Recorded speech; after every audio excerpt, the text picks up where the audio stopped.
Hey guys, I've always dreamt of the day that I could make this video and put it out there for you. Some of you who've been following me long before the trucker convoy and kind of towards the start of this stuff, you'll probably remember when I got these, when I got these, when I got these, and when I got those. So I'll let my lawyer explain how this happened.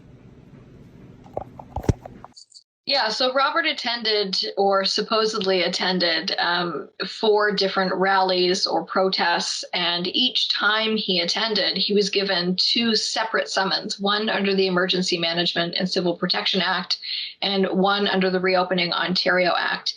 Each one comes with a fine of up to $100,000 and up to 1 year imprisonment. Not only is it excessive, but both of the charges are essentially the same thing. They're essentially duplicitous in a way.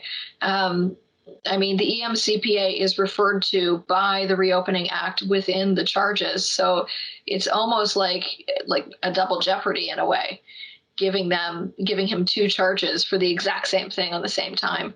I also question the constitutional validity of anything given under the Reopening Ontario Act during a state of emergency, which at this time we can't comment on what that strategy will be or if we were in fact, a state of emergency at the time.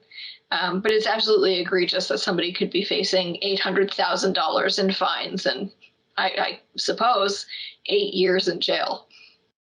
They're exercising their... When all of this happened to me, I went through some of the hardest times of my life. I became one of the most hated faces in Niagara, for sure. People were talking about me nonstop. I was all over the media, and people were constantly leaving negative comments. I would also have people direct message me on a daily basis and threaten my life, threaten my family's life. I would wake up in the morning, look outside, have 4 slashed tires on my vehicle, eggs painted on my house, plants ripped out of my garden, flags ripped off my house. Every day there was damages. For every single day you would give yourself a reminder in your head, is there a possibility that I could literally be facing almost $1 million in charges and the possibility of going to jail for 8 years? For what? Peacefully assembling and using my voice instead of violence to stand up for the people in my country? Now, after showing up to court to set up a case conference, they needed to provide me with my disclosure, which is a package of all the evidence of the crimes you're guilty of committing. I honestly can't believe this is real life to this day. And as you can see, here is some of the evidence of me attending peaceful assemblies. So in this disclosure, it also showed what the prosecution wanted from me. And what they wanted was for me to pay $10,000 to them in fines for a crime that I feel I did not commit. So I had 2 options. I could either pay $10,000 to them and everything would be gone and there would be no jail time. Final position was 4 separate fines. $2,000 fine, a $3,000 fine, another $2,000 fine, and a $1,500 fine, which would have totaled $10,000 in fines.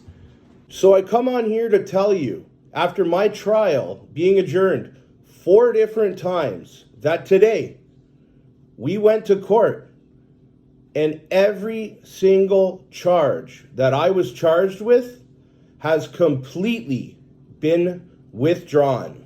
One thing and one thing only that I want you to take away from this experience, and it's the word perseverance.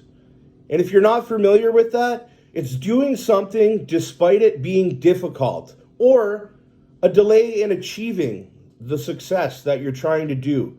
And we all need this right now. So keep going forward and carry on, because our country's in a lot of trouble.